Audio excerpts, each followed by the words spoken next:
All right, Cory, we're live, man. Thanks for hopping on the show. It's another episode of Sales Architecture. Can't wait to dig into everything and learn a little bit more about you and your journey. But just to kick it off, let everyone know a little bit about who you are, just bird's eye view, like the 360 pitch of your career, and let's just get a good sense of things and we'll dive in. Yeah, thanks for having me, Nick. Excited to be on the show. Excited to talk to you. Yeah, man, I got into sales probably about 12, 13 years ago, so a little bit over a decade in the sales world. Um, Originally, my background is fine art, actually. So, like drawing and painting, photography, all the creative side of things. And with that comes selling yourself, obviously, and being a sales professional to sell yourself and your work. And so, got into technology sales early in my career and fell in love with it. And that led me into sales leadership, which then led me into sales training and learning and development.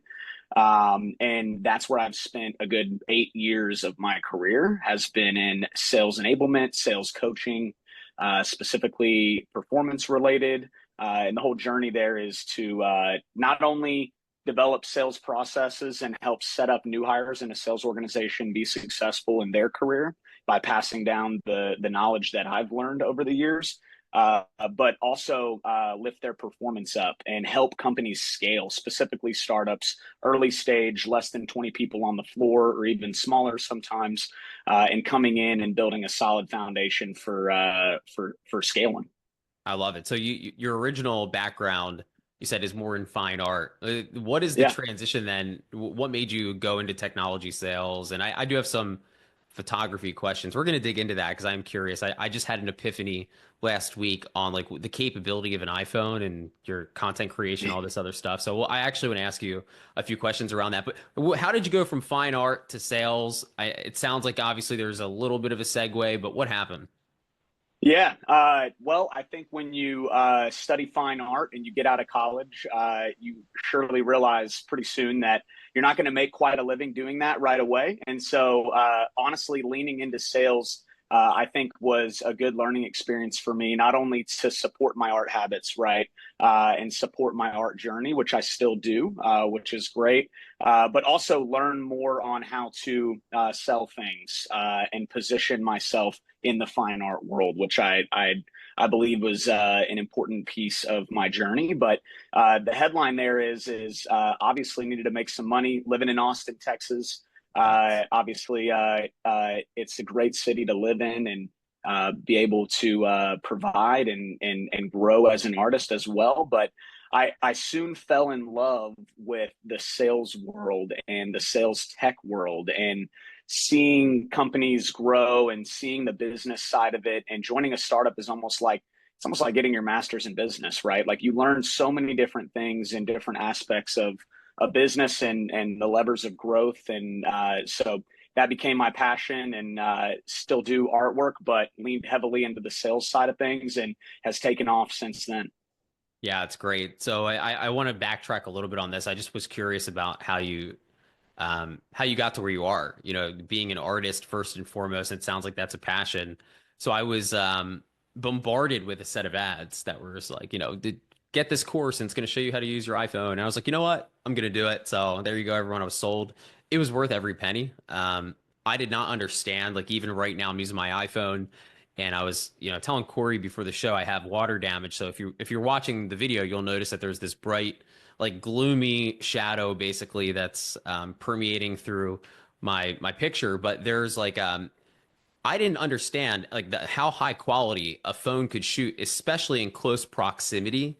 And I've messed around with. I think anyone that has an iPhone has tried to take like artistic photos and figure out how to color grade right from like the little editing options. But one of the things that this course taught me to do, and they weren't even teaching, it was just like here's a tool to recommend, that you can download for free that will enhance the quality of your shot. So I downloaded this app called Black Magic. Are you familiar with it? I'm not, no. So there's this video app called Black Magic. It's free. I'm like giving away my new secrets now, right? And if you go on my Instagram or if someone goes like, on my social media, you'll look at all the other videos I had posted in the past, which none of them are great, okay? But then you'll see the most recent one, and it looks like it's shot from a mirrorless camera. and it's not. It's the same phone. I was just able to really adjust the settings, like create different zoom effects that were, not like zooming in and out like the short form stuff you see, but just crystal clear zoom without sacrificing any quality. I could choose like the mimicked lens size. I could color grade the background. It looks like I'm in the same room. There's almost looks like there's no background. I have this really artistic, like half the face is shadowy, the other half is bright. It's like a serious video. And everyone's like, "Oh, did you hire someone to film this video?" I got maybe 3 or 4 people in a matter of 5 minutes and 20 over the course of the next 2 days asking me which camera I upgraded to. And I said, I didn't. I just downloaded this free app in the iPhone store, And so I was curious of your thoughts if you've ever used anything like that, because there's a lot of people in sales now that are transferring their sales skills into content marketing, as a way to not necessarily, I think, drive inbound traffic, but to create some sense of brand awareness. And one of the ways to stand out is to make sure you have really high quality video. I don't think it's critical, but that's something that I'm trying to get better at. And so there was a point to this story, That's everyone listening. that's no, that's cool. What was the app called? Black Magic? It's Is that called what you said? Black Magic. Yeah, I'll send it to you after the show. Maybe I'll put a link in the description. We're not sponsored by them, but That's cool. never That's I know. think with photography and art in general, it's lighting is such a big deal. Light and shadow. If you can pay Yeah. attention to light and shadow, you can really enhance the way things look, the 3D effect of things. And yeah, if like to your point on iPhone and smartphones, it has blown me away what those cameras are capable of. And you can Yeah. adjust the aperture, which is like your f-stop, which controls like your depth of field and Yeah. your like what's in focus and what's out of focus and how blurry the background is of things. And there's a lot of different things you can do and capabilities you can use on your iPhone. It's insane. And the megapixels on those cameras are absolutely it blows my mind. So And you can do all that basically in the app. And what I think is interesting about your background initially and what's going on right now for most organizations, there's always been, from a marketing standpoint mainly, this cross section between art and marketing. But now it's dripping over into sales. Big time. For sales reps, there's this expansion of reach that companies are using their staff to gain more traction and to put other people on pedestals as thought leaders. And I think now art is starting to really have that same cross-sectional effect that it always has with marketing. And I'm curious in your take on that, because I think it's interesting to see how many people that are in a sales role are now becoming proficient and compliant with some of the artistic skills necessary, to expand their business. yeah, I think I mean, it is an important thing and it's an interesting topic. I mean, the way that you present yourself, like I'm big on first impressions, right? And I think there is an element to like social selling nowadays. I mean, that's a big thing is you're on LinkedIn, you're on social media, right? And how you present yourself and how you market yourself out there. I'm big on, it takes 7 seconds on a cold call to make a lasting first impression, and you better make a good one. And if you're social selling and you're putting yourself out there, you better have quality stuff, right? And you want to make sure that the client or the prospect that you're reaching out to is wowed by that, right? Isn't impressed by that. So I think that is a big part of it is the image that you have online. Art wise, yeah, I mean the artistic, the creative side. That's an interesting topic to dive into. I think most of my journey and career has been on the phones, cold calling, selling over the phones, and online meetings. And Mhm. so I haven't seen a ton of that. Obviously, prospecting and social selling to get to those points are a big deal. But then again, when you're meeting online with folks, you need to have a nice setup or something that's gonna be able to get the point across of what you're presenting, whether that's slide decks or that's camera equipment, setup, quality audio, and how you portray yourself on that meeting can go a long way with that person deciding whether or not to do business with you.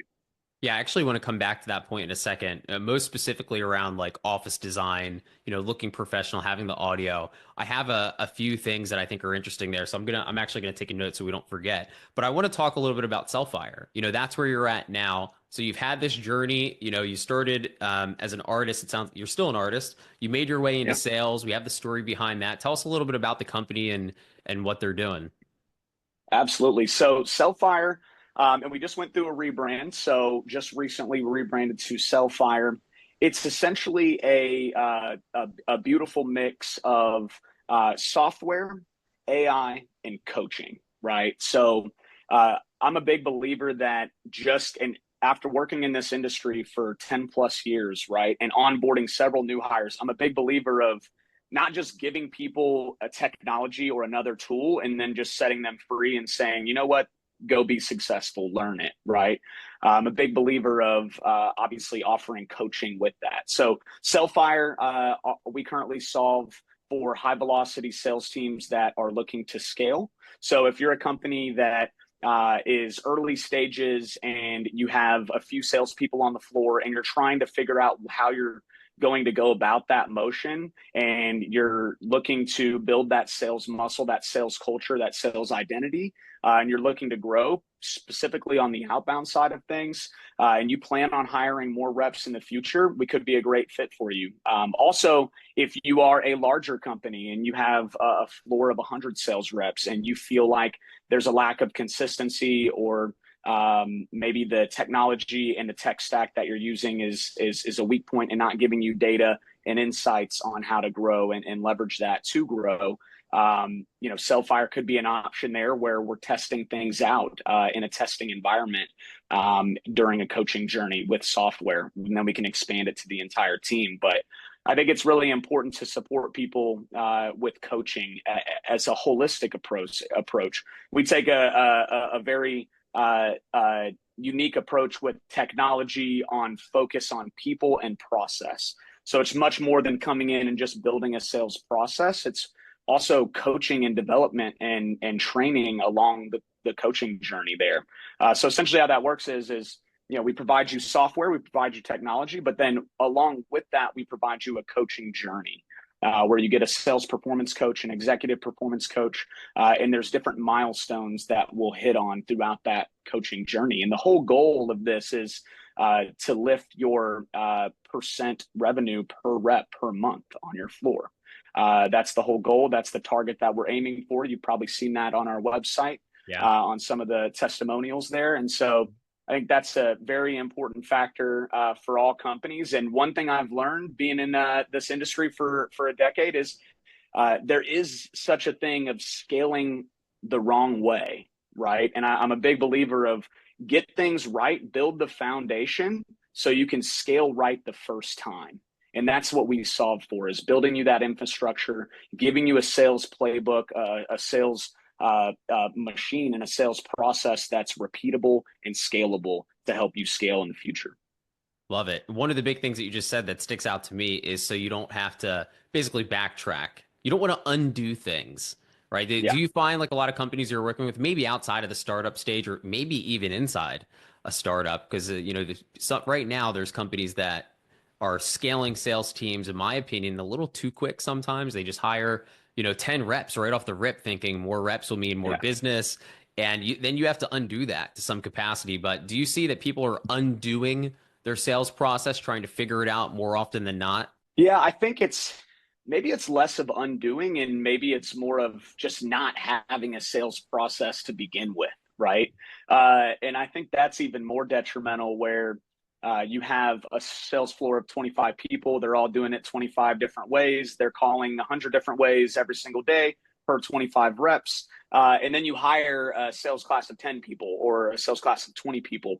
And these people that come in, these new hires, they have no structure. They have no process to follow, right? And I think what makes cold calling stressful and outbound sales stressful is not knowing what you're going to do and what you're going to run into every single day when you pick up the phone. It's the unknown. You're going to get your teeth kicked in, for the lack of better words, right? And I think having a scalable sales process in place does two things. One, it gives reps confidence that they know they have a roadmap to follow in the sales process.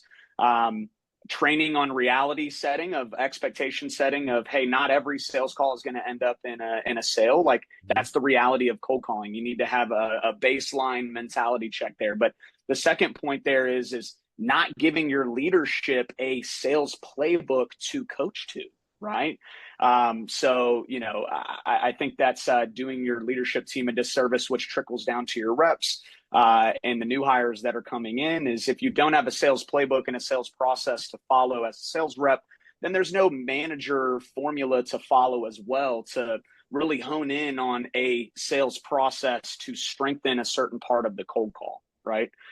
So yeah, and I think undoing sales processes. Look, I think that there's different profiles of sales reps out there, and I do believe that there are some of your top performing reps that are the lone wolves, right? That are the people that are going to do Yeah. things the way that they do. They're going to get their revenue, and they're going to get their sales. They're going to crush it, right? And I think the problem and I think mistakes that a lot of companies make is they try to emulate a sales process off of a top performing rep, Yep. which isn't a scalable standard way of doing things, where if you do need to hire 10 people a month or 20 people a quarter or whatever it is, you're likely not going to get a class of 20 lone wolves that can do things like that. You need to build a skeleton and a playbook that can solve for the masses, right? That 70%, 80% of your floor coming in can learn, adhere to, and then your leadership team can coach to. I love everything you just said. So I think, my belief has always been every rep has to find their genius.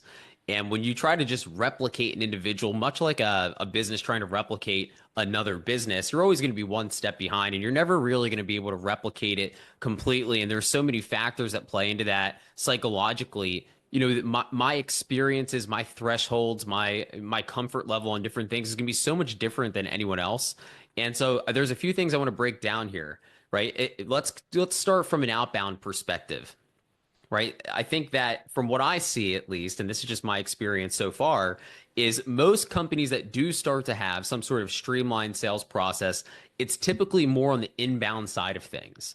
And then the second stage, it's like, well, everyone needs to be doing outbound, go out there and do outbound. And that becomes the second area of sales, at least from a process standpoint. And that's where I see it's really like the Wild West. And what I see from a leadership standpoint, the mistake here becomes on one half of the coin, what you just mentioned. Okay, here's rep A, who is just an absolute killer. He's out there, he's doing it. Look at the results. And then you need to do that same thing or go out there and find a way, which is the other side of the coin, which is like try this management. And try this management is rooted in this unintentional way of coaching your team because you don't know how to do it either. And so it's, hey, did you try this? Did you try this on LinkedIn? Did you try this? Did you go to Google? Have you tried this? Are you using the data enrichment tools? Have you tried that? Oh, well, it must be your messaging. Did you change your messaging? Did you try this? And everyone gets my point. And we need to have a company like Cellfire to come in, or if you have that leader, they need to be responsible to say, here's exactly what you need to do. Right. And if you run this play long enough, it doesn't work, provide that feedback. Let's figure out where we need to pivot. But one of the biggest things that really just gets under my skin is when you have try this leadership or try this management and you don't have a process, because not having something that the masses can follow leads to multiple roads of destruction because everyone's just doing whatever they feel like they just need to try to do. And this can really break down the morale of the team. And most importantly, could really collapse the sales department from an ROI standpoint. Yep. Yep. Yeah, totally agree. I'm big on, leading from the front, obviously coach style leadership. One thing, Cellfire, obviously having a coaching element to our program, right, is, a recipe for success with organizations is having their leaders focus on 90% coaching. And that's what their day is focused around, right? Also, another element, and I'm glad you brought this up, is yeah, try this leadership, try this, try that, is likely not going to work, especially if you haven't tried it yourself, number one. And number two, if you haven't proven those results out, right? And so I think that's a big part of our philosophy around like having a sales lab and a testing environment to prove certain things out before you do just roll full adoption out to everybody and train every new hire on it, right? You need to prove that out first. It's usually a process where you're tweaking and optimizing things, and you're making changes based on data and based on KPIs, right? It's not just a try this, try that leadership. It's that's detrimental when you've got a sales floor of X amount of people and you're responsible for helping those people get a paycheck every single month, right? So yeah, I totally agree. Coach style leadership, try things yourself first, prove things out, have a proven process. It's like me trying to take a road trip without a map with directions, right? Like Mm. I view the sales process and a sales script and a pitch as a roadmap to get to your destination in an efficient way, right? Now that doesn't mean you just sit on the road if there's a ton of traffic or a wreck in front of you, right? Like if somebody gives you an objection or somebody asks you a question, like you need to be able to pivot, right? It's okay to take the off ramp and stop to get gas every now and then, right? Yeah. Like Yeah. you need to be able to lean in and make that a strength of your sales process. But having a clear path and having a defined destination, first off, vet that path out, vet that map out, and then let's give it to people and let's teach them how to be as efficient as possible with it so they do get to their destination.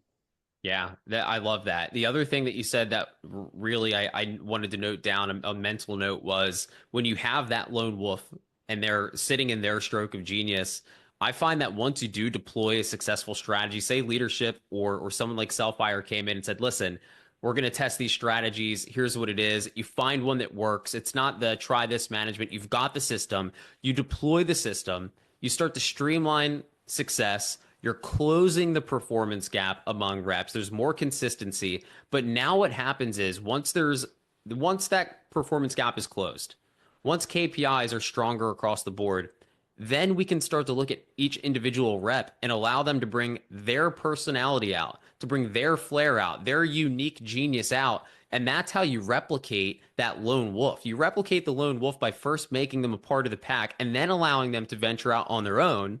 Once you have that proven process in place, it can't be the other way. It can't be if you're this great salesperson, figure it out. It has to be no, here's the process, here's the steps we take. Once we're consistent with something, now we need to figure out how to bring that genius out of you. So it's like you're making it yours, right? That's the second Yep. step. And that's what I see, at least, that has been working really well. Yep. Yeah. I think one of my biggest learning lessons when I first got into management and leading a sales team, I tried to make my sales reps little Corys, right? And I think that's the wrong approach to do it. Like Yeah. you need to have a tool, you need to have a process for them to follow and be successful, but you also need to lean into people's strengths and build up people's strengths in that process. You need to be unique on the phone. You need to be you and as a leader, learning those different strengths and coaching them up and building them up versus taking an area of opportunity and trying to match that up just because it's a strength of you, right? I think is the wrong way to approach it. And I agree with lone wolves. Like you need to be thinking about what are those areas of genius that they are doing.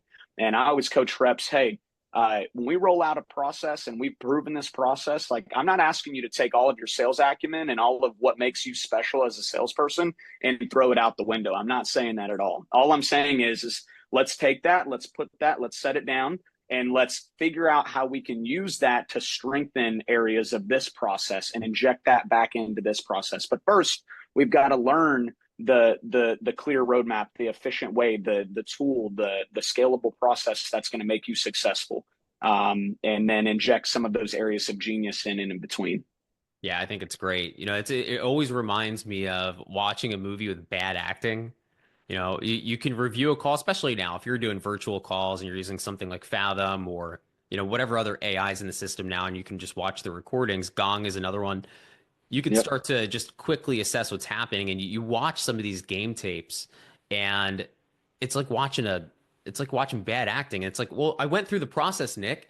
And it's like, yeah, you actually said exactly what I told you to say. And that's why it's not working. Like, don't say it the way I would say it. How would you say it? I'm just giving you this, I'm giving you the That's right. framework. I'm helping you understand the process. I'm helping you understand the psychology. But if you have someone that's warm and fuzzy, like I have a friend of mine who is a brilliant salesman, brilliant, and he's got this warm and fuzzy British accent. He's very complimentary. It's like he's seducing you into the sale, and he's so good at that. But if you take another rep who doesn't have that and they try to be warm and fuzzy, listen, the person on the other end of the line is going to be like, I need to get out of this call. Like it's Yeah. not going to feel right. And so you can't just replicate, right? What someone else is really good at. You have to find out what that genius is for you. You still follow the process that's proven that was mapped out, and you figure out what skills you have that are going to position you as the authority, for lack of a better term. I actually hate using that, but that's the reality, right? As the authority in the conversation, and to get the deal done for that person to help solve that problem. And every time I watch one of these, I'm just like, man, I feel like I'm watching like a B level, Hollywood film. And that's what you don't want to do, right? Like when you watch this, I want it to feel like you. And that's something that I wish more people were teaching is how do we bring out the authenticity in the sale for people to connect, not just repeat something that makes them uncomfortable because you can immediately feel that as the buyer. That's exactly right. Yes. Personalize it. A big part of that is just like actively listening and, through tonality and pace, speed, mirroring things like uh, paying attention to the other person on the other end of the phone, I think is so key there. But, still having that roadmap to follow keeps things on track and it makes it a meaningful conversation where there's a goal to what you're doing, right? And I think people respect that too, especially in like the cold call realm. Like people respect when you call and you say who you are, what you do, and you get to the point and the reason why you're calling, right? I think that's very important. And having a cadence and a structure to what you do and being able to relate to people and listen to people and seek to understand, not just listen to respond to the next line of the pitch, I think is very important and very key. So agreed. Yeah. I had I had someone I ran into today, which is really just it's just this the stars align that we're talking about this. I started my career off in gym sales, which is not even remotely what I do now, right? Everything's B2B, huge contracts, but I would say that one of the hardest things I ever had to sell in my life was personal training. And I was explaining this today. I walked into the gym, I'm working out. I look over my shoulder, and there's a gentleman there who is wearing a hat from a gym in my local area called City Fitness, where I started my career. And I said, hey, do you go to that gym too? And he's like, no, I work there. And I said, oh, well, what do you do there? And he told me he was the what they call the offensive manager, which is the sales position in the PT department. That was my role in the same location that he's in. And there's 7 of those gyms now. And we were chatting for a little while, and we were just kind of just talking about sales and like things that they're struggling with and things that they're doing really well. And what's tough about I know this podcast isn't necessarily always about B2C, it's more B2B, but I'll just share this because I think it's important. Um, when you're selling something to someone that's going to make them money, it's really easy. I know this is an oversimplification for B2B, and I'm making a bold statement, but it's really easy if it's going to make them money. That means you're solving a specific problem. If you can't solve that problem, then maybe they weren't the right time in their journey to buy from you, or they don't need your product or whatever. But if you're going to make someone money, that's pretty simple to win them over. Okay.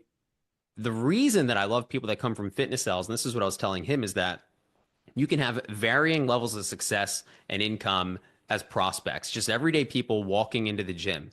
And then you have to persuade them to spend money on something that they already don't want to do in the first place. Now, everyone listening to this, you've either had this moment where you don't want to get out of bed and work out, or you know people that just refuse to work out no matter how much you encourage it, or that they complain that they need to lose weight, or that they're on medication. And so if you could get really good at convincing people with or without money to invest in their health, then you can absolutely convince someone that you're going to make them more money. And I've realized there's this really strong correlation with people that come from B2C selling from a health perspective into B2B sales. And I think maybe the top 10 people I've ever met came from gym sales. And I think that the only reason for that is because the amount of value that needs to be built to convince someone in a 60-minute period that originally walked in there just for a gym membership to sign up for something that's $500 a month, that's already tough for them to do, that they've likely failed at multiple times over the course of their whole life, to just suddenly commit to that. There has to be so much conviction, so much value, and you have to actually solve a problem. You can't just be like, oh, this is going to work for you, it's worth your money. There's got to be some sort of problem, some sort of pain, some way it's affecting their life, their relationship, everything. And so we were chatting about that for a little while. And he's like, yeah, everyone's just reading from the script. And I was like, dude, this is the number one thing that you can't let them do. It's Yep. like you need Yep. them to follow that, but you need it to be like theirs, right? And so I Yep. think that the reason I went into that is because I literally just had this conversation in live time today. And I thought that was really interesting. And so I am biased towards fitness salesmen, but I'll tell you this, I've never hired one that I regret. And of course, I have to be careful with vetting each one of them like anything else. But yeah, it's just my experience. Yep. No, it's an interesting point. I mean, I think it goes to, I'm a big believer of, there's two types of sellers, right? There's your product pushers, and then there's your problem solvers, right? And problem solvers are, in my opinion, going to be always the way to go, where you're solving somebody's problem. But I think in that case that you're talking about, it's the same with B2B as well. You need to not just follow the script. You need to dive in and personalize those questions to identify where those problems are or where that need is, so then you can tailor that solution, right? It's not just blindly reading through the next thing. Yeah, it's the truth. So one thing I used to tell my team when I was in management for like when I was employed, people would get really, really like high on their horse, right? When they're on a hot streak. I've done it 1,000 times. You get in this hot streak, you're in rhythm and you just feel unstoppable and you need to ride that momentum. But sometimes what happens is reps start to break process, right? They skip steps when they get overconfident. And one thing that I think is interesting is like, let's say we were selling, for a while, I sold law firms consulting services, and we would sell a small attorney that's like under $1 million in net new ARR, like an $80,000 package with an annual commitment in one call. Extremely difficult to do. But could you have sold that same attorney a $500 personal training program? It's a good question. Most cases, probably not. Yep. It's extremely difficult to do. And so what we have to look at is like, what are some of the things, and this is where everyone knows it's listening to the show. I'm typically long-winded. We're working on it, guys. Bear with me. How do we pull some of the forgotten, not strategies, but some of the forgotten soft skills in B2C and bring them back to B2B? Because I think everyone is a little bit not too process driven, not too data driven. You need that stuff in B2B, but just spitting data out, just going verbatim through the process and hitting all of the elements of the cycle don't necessarily close the deal. I think there still needs to be, they need to be rooted in some sort of emotional journey to some degree. And that's a part of me that has never been removed from B2C that I think still has a strong correlation to my success and others in the B2B world. Yeah. Moral of the story, we got to send all the B2B reps to B2C We environment for like a weekend boot camp. to just to learn exactly. And Yeah. I think that's what I was going to bring up is I think it's continuous learning. It's continuous education. Like if there's some strengths around the B2C process, like that personalization and bringing that into B2B and as a sales leader and continuous education around that, I think is very important. I think you brought up a good point too on like sometimes when you just get into the motions or you see a lot of success, people cut corners, right? They cut steps out, right? And I think a big problem or a big thing, a common thing that happens with sales leaders is they kind of let their A players do their thing and they let them roll, and they think that they've got it. But I think it's about prioritizing your team members and still giving coaching and development and continuous education to even your A players, even your lone wolves who may be cutting corners, who are made good. They may be good, but they could be great, right? And so going back to basics, leaning into continuous education. I'm a big believer in like call reviews and call breakdowns, where you break down certain areas of the call based on KPIs, which Cellfire, our software, the platform allows you to do seamlessly. It's your telephony solution. It's your CRM. You're managing your pipeline through it, and it has coaching dashboards not only for the reps but for the leaders, right? Where you can drill into certain areas of the call, like the discovery portion of it, right, or the qualification portion of it, or maybe it's the closing, right, and the trial closing. And so, being able to break those things down and review that game tape and remind reps of these things is important. And I think, too, it goes back to our original point we were making on not one size fits all, right? Call breakdowns and call coaching and training is a personalized thing. Like what one rep is struggling with may not be what your entire team of 10 to 15 reps are struggling with, right? Or your entire sales floor. So there needs to be this continuous education, but there needs to be this personalization of, hey, like I'm noticing that this person's doing this really great. Here, we're skipping this area. Let's listen to your calls specifically and try to strengthen that area of the call for you, right? And reviewing that game tape and doing those call breakdowns consistently weekly for your reps is so critical. Yeah, I always think about sports with this too. Like if you take two different quarterbacks, like say Tom Brady, everyone's probably rolling their eyes. I'm not a Patriots fan or a Bucks fan. I'm an Eagles fan. Go Birds. Okay, Saquon Barkley just jumped over someone backwards yesterday. If you Saw haven't that. seen it, Saw insane. that. But if you took Insane. Tom Brady, right? If you took Tom Brady and then you took, trying to think of someone that has a different skill set, like Lamar Jackson. Tom Brady is a pocket quarterback. Lamar Jackson is a running quarterback. I'm not saying that they both can't do each thing in the right time when it happens. They're required to. But in what case would you force Lamar Jackson to stay in the pocket? And in which case would you force Tom Brady to become a running quarterback when they both have their own specific skill sets that allows them to get the same job done in the same position? And so we have to look at it like that. We have to look at this and say, well, we've got these core responsibilities. We have these fundamentals that have to be there, but here's the skill set from rep A, here's the skill set from rep B. How do we leverage these while still checking all of the boxes so they can sit into that strength? And I think sports is one of the easiest ways to think about it. I love that analogy. I'm a Packers fan. Ooh, So man, yeah, I know, sorry. man. Rough Yeah, loss. it was, man. Too many mistakes in that Well, game. NFC North looks like the strongest division right now. So, I mean, Yeah, that's a it's tough, wild. yeah. It's wild. It's wild. We'll see what happens. My folks are from the Midwest, from Green Bay and Madison, and so I was just brainwashed as a kid, man. Packers fan, but what a great team to love. So Oh, yeah, for sure. They've been good this season too. yeah, yeah. No, I agree with your point. I'm a big analogy person. I'm also a big sports analogy person. Absolutely. I mean, that's that in both of those cases, right? Like they each have their fundamentals. They each have a playbook that the coaching staff is coaching to and following. But each of them have their strengths, and so how you coach up those strengths and tailor your coaching towards Brady versus Jackson, right, are going to be Yeah. entirely different, right? And so that's why it's not a one size fits all approach, right? You need to have a clear process and a playbook to follow for your reps that's proven to be successful. But on the coaching journey along the way, you need to have weekly development check-ins with your team, but on an individual basis with your reps to help build that muscle.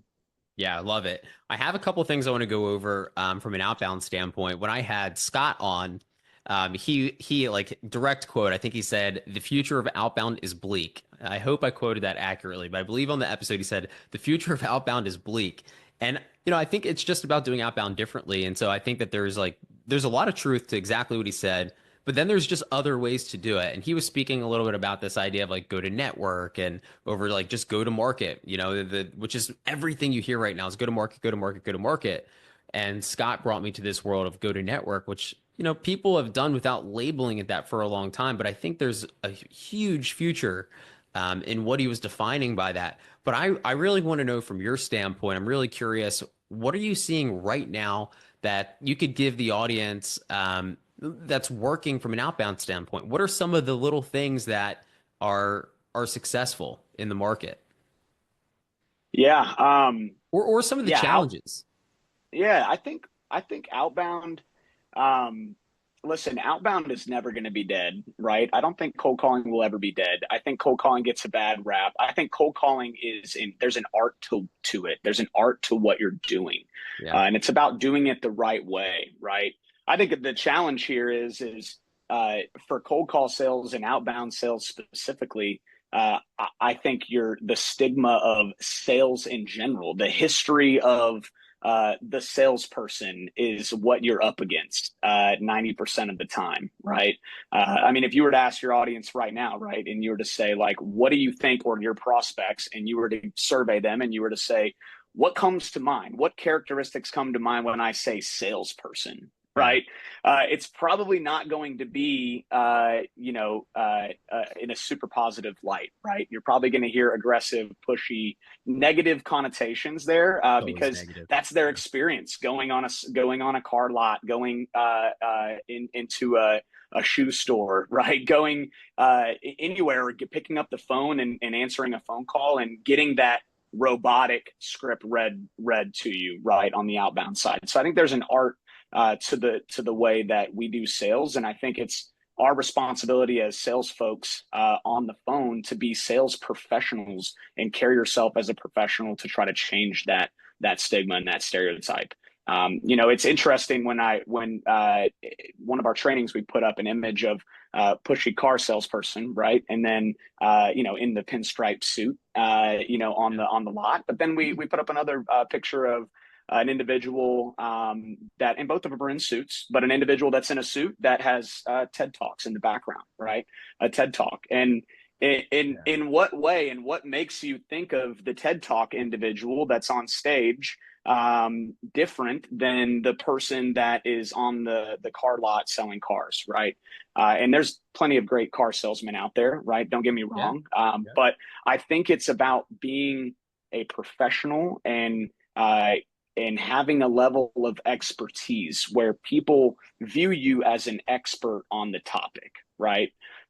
So outbound perspective, I think that with today's technology and all the tools that are readily available at sales reps' fingers, no cold call should be purely cold. You should have some level of understanding of your prospect and be an expert in their field and learn the ins and outs of their business, or what problem you're trying to solve before you pick up the phone and call them, right? And that's going to make your outbound efforts way more successful when you're viewed as an expert, right? And not just somebody that's going in that has sales breath looking for commissions, that knows nothing about the other person or the audience on the other end. Yeah.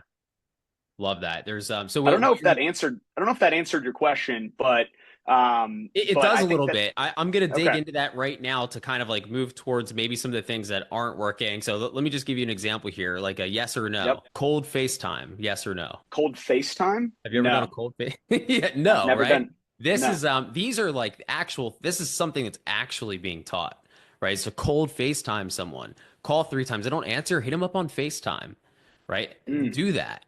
And then leave this video message. None of that matters, right? Like cold FaceTime sounds funny and unique and aggressive. Therefore, we're going to have high levels of success and I'm this tough salesperson.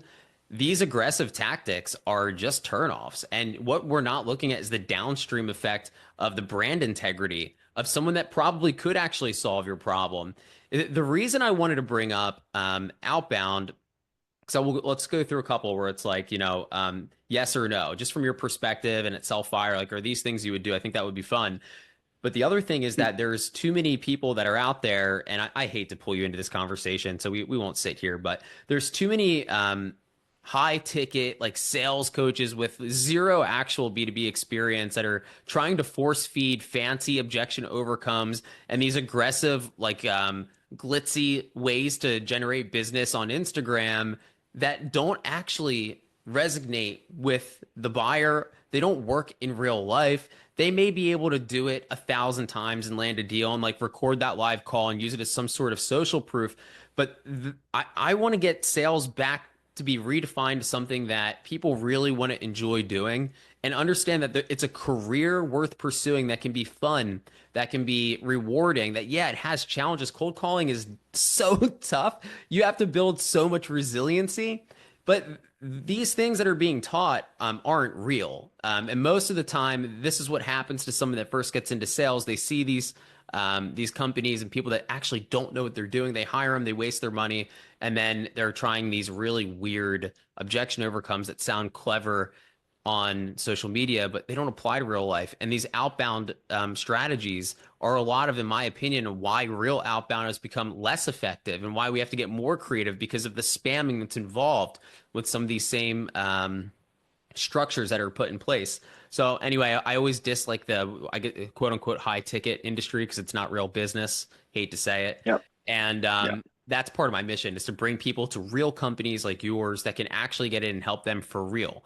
And so go to Cellfire, everyone. But the long story short here is outbound, right? What needs to be done because we were inundated with spam texts. We're inundated with like cold FaceTimes. I literally have had like 3 of them this year, and it was the weirdest thing. I'd never answer those people, and that's just my own confirmation bias speaking. But it's just I've been doing it long enough to see that there's no reason for them to call me in the first place. Thus, I'm not even in market. Cold Yep. FaceTime is a no. What about automated emails, like daily automated emails? So you're always going to hear me say pick up the phone first. That's going to be your quickest path in engaging someone. Now, I'm specifically talking about like SMB, like mid-market Yeah. SMB sales. Yeah. I think in certain cases, right, where you have a director or a VP person that you're hitting up, I think that email cadences can help open that door. Mhm. But on the SMB side, I'm a no on automations with emails. I think that the email can be on a cadence of some kind. And there needs to be some kind of personalization in that email. And by no means am I saying spend an hour personalizing emails and waste your day. As an outbound sales rep, we need to be on the phones. We need to be talking to people. That is our job, and that's how you're going to get people interested. So. Okay. So that was a great question deliberately because I don't think you can abandon email. So it's somewhere in the middle, right? You got to spend time Yeah. doing it. It should be very specific to maybe a conversation from the past or something that's actually valuable that they'll use, something like that. I do think Yeah. that the generic inboxing every day that it's just that spammy effect. We've seen at least that it has actual negative effects. It's not even that there's positive effects. You can get wins from it, but we're starting to see downstream negative effects. And I think allowing your sales team to take control over not all of it, marketing emails, I still think are fine. But I see that having your sales team take control over that more periodically and with intention, we're having higher levels of success. So I love that. Let's think of something else here. This one is, I'll be really curious and then we'll move on. This will be the third thing, outbound, yes or no. I know you said no to email automation, but what about LinkedIn automation? Oh man, have they connected with the person first, or are we No, just no, no, no, spamming no, them no, on no, a no. Just message? cold. Yeah, just cold. Sponsored cold LinkedIn automation. Yeah, I'm gonna say no. Yeah, I'm right there with you. I haven't seen it work. And by the way, I this is something that I've tried relentlessly. I've poured thousands of dollars into LinkedIn automation, and I've almost exclusively never received a positive reply. And I've eradicated that completely because I didn't want any sort of tarnished effect on what I'm going to teach people down the Yeah, line. I just needed to try it because sometimes it's done poorly. I've done it so many different ways. I think that there's some varying levels of success, but I think I'm a no on LinkedIn automation. Now, warm yeah, introductions, that whole go to network experience that Scott was talking about, or just leveraging real connections and engaging on posts and then sending someone a DM down the line when it makes sense legitimately. I think LinkedIn DMs are great. You know, absolutely. look Yep. how we connected, right? We Look, that's connected. exactly right. Yeah.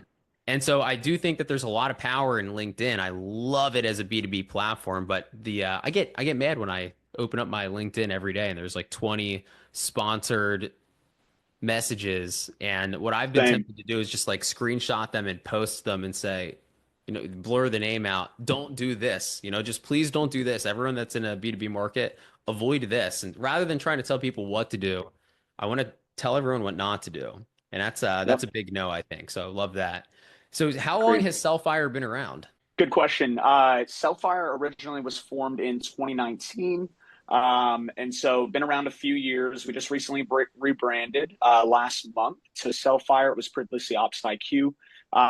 Now, when Cellfire was originally founded, it was just a technology company, just a software company, provided basically a CRM that had a telephony solution built in, call recording, metrics, data, all that stuff into one. And then we've expanded on that and introduced some AI features and made the platform better, and then coupled it with coaching, where we're providing companies not only the software, right, for their reps and their employees, but also coaching that goes along with it to help you learn how to use the software. Right, the software is specifically designed to help solve like high velocity SMB sales motions. And so the way that it is set up, it gives you great insight into KPIs, coaching metrics, all of your pipeline data, so you can easily go in and use the platform to move leads down the funnel, and then as leaders, coach to how to become better at doing that. Yeah, it's awesome. So I could imagine that both together is not just ideal for the business, but for the client. And that's my experience of using both technology and consulting people in sales. Having that, it just makes sense to have both. If this is an isolation question, this is not like real world stuff, but if you were to pick that hands-on coaching experience, or all of the tracking, the data, the software, which one not should you choose? Because I think you need both here, right? But which one has a more profound effect on not the business, just the sales team, just the people doing and executing the sales? Yeah. Um, Good question. That's a tough question because I think that um, you need a racetrack to race on, right? And so uh, I mean, maybe I'm biased because I'm a sales performance coach with Cellfire, right?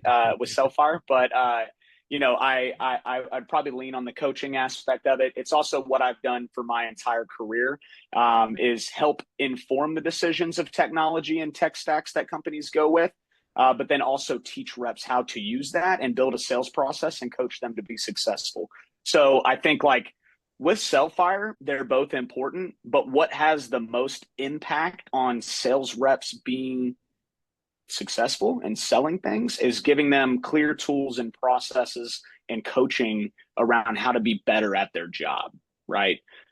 So I think I would lean towards the coaching side of it, and the process side of it. Yeah, it's a tough question. I was just curious to what your take is. That would be something that I would agree with. And I do have that same bias because I'm always hands-on with people going through the Yep, sales process. But the tools are a game changer for a business. If you're not tracking certain metrics, if you don't understand what's actually going on. I just had a that's right. conversation with Dale, who's one of the earlier guests on the show as well. And we were talking about tracking closed won against closed loss. What if you don't have a place to track that stuff? You can't.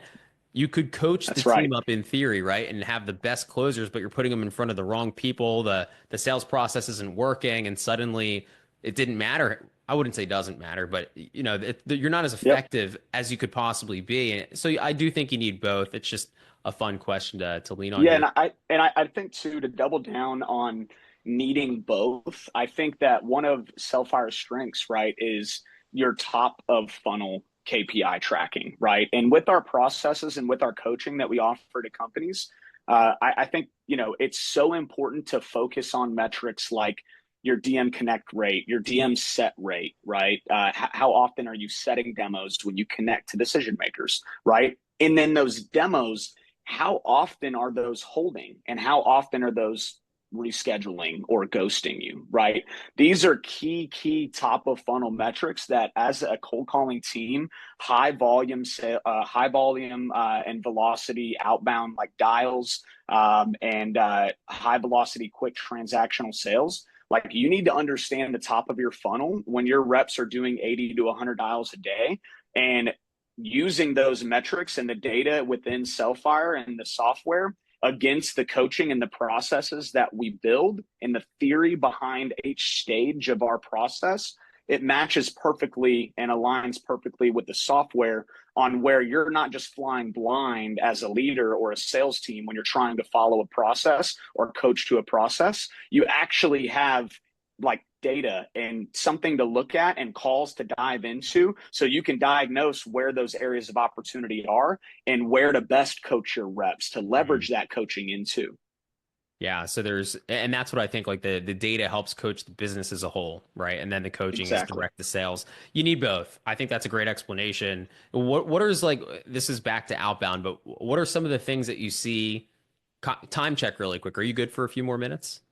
Yeah, Okay, good. cool. I just wanted to make sure we had it carved out for an hour, everyone. So I always want to make sure that everyone's is good for a couple more minutes here. The Oh, when you have thanks for that, checking in. yeah, for sure. The amount of data that you collect, right? You're working hands-on with a company. What are the most common mistakes that you see, right? You're diving into the teams, like what are the things that you're like, oh, again, this team's doing the same thing. This team's doing the same thing. What are some of the common things that you're seeing across the board that are big no's? Yeah, yeah. Good question.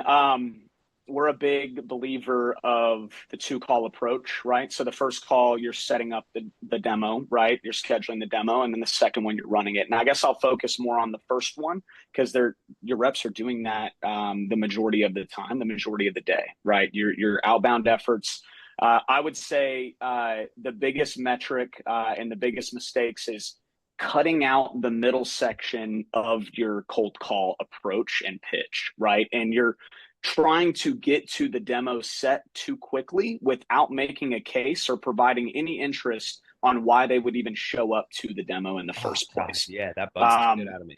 and then well, it's kind of fool's gold too, because then you leave the day and you say, I set 5 demos or I set 2 demos or whatever it is, right?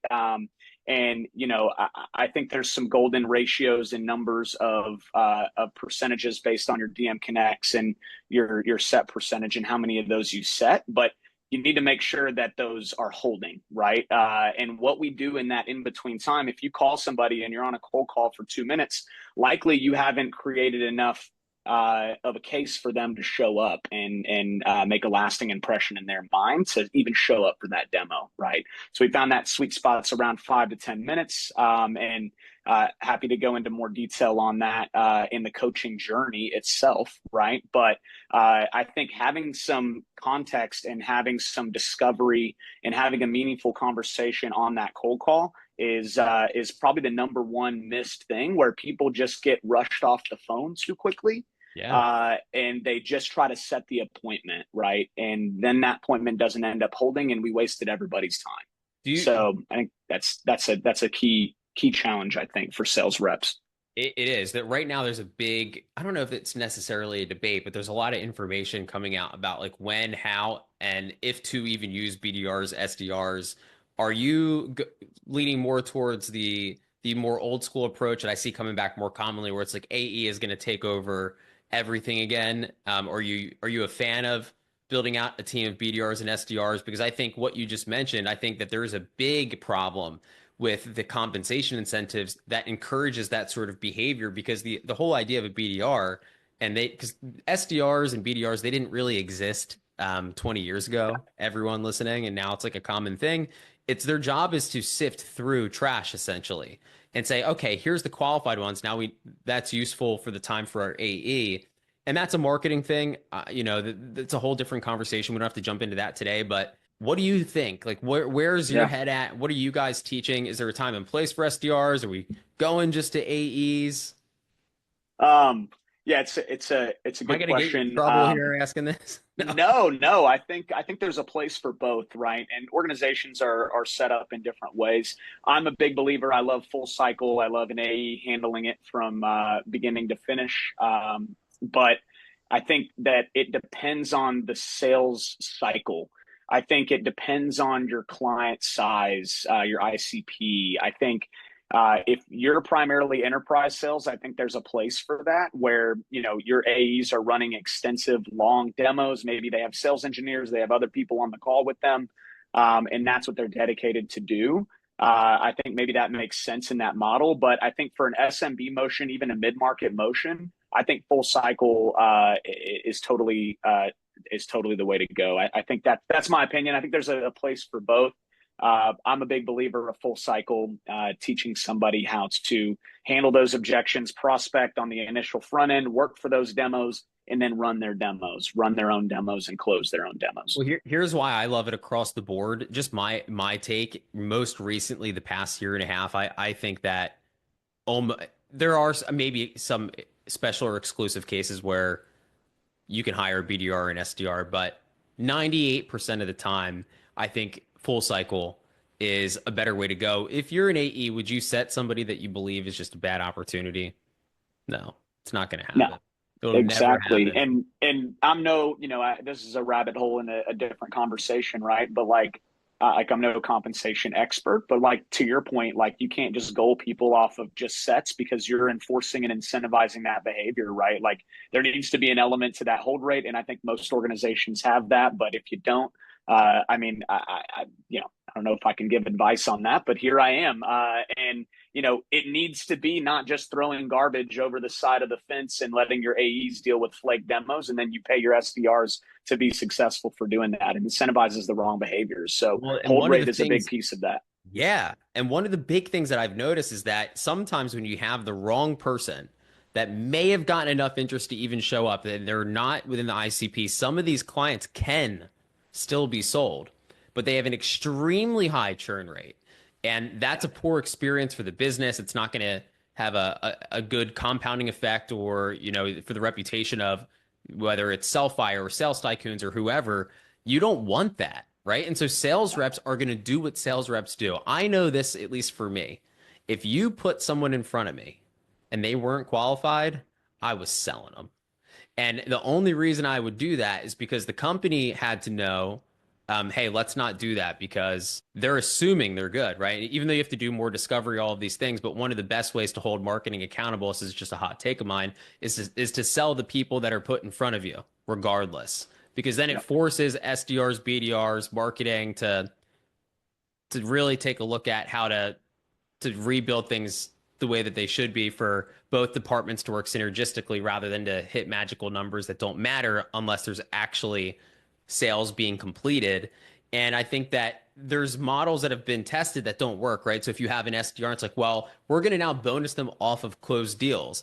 Well, I totally understand as an SDR why I would feel totally out of control of my destiny, would never want that. And that logic is why that compensation model doesn't work.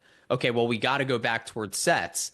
But the amount of money that we put out for sets after the cost of, the appointment, and then you're putting it in front of the AE, and there are times being wasted with garbage. We need more account level, sales reps to take the full cycle to mitigate the costs. The sales bloats out of control, and to just regain, their own destiny over driving more sales.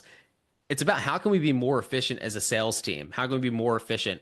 And I think that the SDR BDR model, the point of it was efficiency, but now it's not efficient. A fully loaded SDR could be like a six-figure role now. Like, 5 years ago, that wasn't the case. It wasn't the case 10 years ago when you started seeing it. You could get an SDR for 30 grand a year plus bonuses, like their OTE 60K. That doesn't exist. Good luck. No. And so it just doesn't financially make any sense, at least from what I've seen, to have that be like this staple process. But yeah, that's just my take on it. So interesting. Yep. We'll see what happens. Yep. Yeah, we'll see what happens. But yeah, full cycle with lean, full cycle, especially in the SMB mid market role. Yeah, I think that's a good call. I'm right there with you. I'm trying to really like just hone that messaging in for people because I think it's important. B2C a little different. I think that there's maybe a role for that, but also maybe not. Things are becoming different. It's almost what's old becomes new. That almost applies to sales. And I think we have to go back to what we were doing before, owning that whole sales cycle. And listen, you make more money if you're really good. And I think that's Look that's a at big you. part of it. You're gonna revert back to the PT, training your sales folks to sell personal training and gym memberships Yeah, you miss quota, you have to work at LA Fitness for 30 days and then come back. now. You'll learn some valuable lessons. Oh man, yeah, that's a really tough industry. I'll tell you what, it really is. And people look down on that. Selling a gym membership or gym membership is easy. $20 a month, $100 a month. You go to a nice place, easy, easy, easy, easy. The personal training is extremely difficult to sell. Yeah, You get yeah, one of those yeah. guys in your pipeline. I always tell everyone my secret hack to hiring is find people that could successfully sell personal training, like high ticket personal training in person for first time, like free appointments. If you can sell that person personal training, then get them on your team because they're good. That's my recruiting hack. We can't find good salespeople. Go find someone that could sell personal training. I promise you, you won't be disappointed. There you go. Yeah. So this could be a really good place to wrap up. Let's end it with something just valuable from your standpoint. Talked about a bunch of different things, had a lot of fun. What's maybe one or two things, little tips that you could provide, small to medium sized business um, that they could just do right now, something easy to implement. Hey, if you're not doing these couple things, here's what you could do and how we recommend you starting if you don't have a process or something that Cellfire provides that you think is valuable for everyone. Yeah, I think first would be put a great system in place for your sales team. So whatever tech stack you're using, whether it's Google Sheets or whether it's any of the number of CRMs that you have out there, or whether it's Cellfire, right? Put a system in place to where your sales reps can effectively manage their pipeline and have visibility and moving leads down the funnel. I think that's so key to have insight in what you're doing every single day, your daily tasks, who you're reaching out to, who's closer to the bottom of the funnel, who needs to be moved through the funnel from the top, and how to add more people to the top of the funnel. I think that's important. With that comes like setting up things like consistent lead dispositions, right, and call results, so you're able to track those things effectively. I think that's very important for your salespeople. The second thing that I would give as advice is training and development, learning and development, coaching for your people. Don't just blindly put a program together.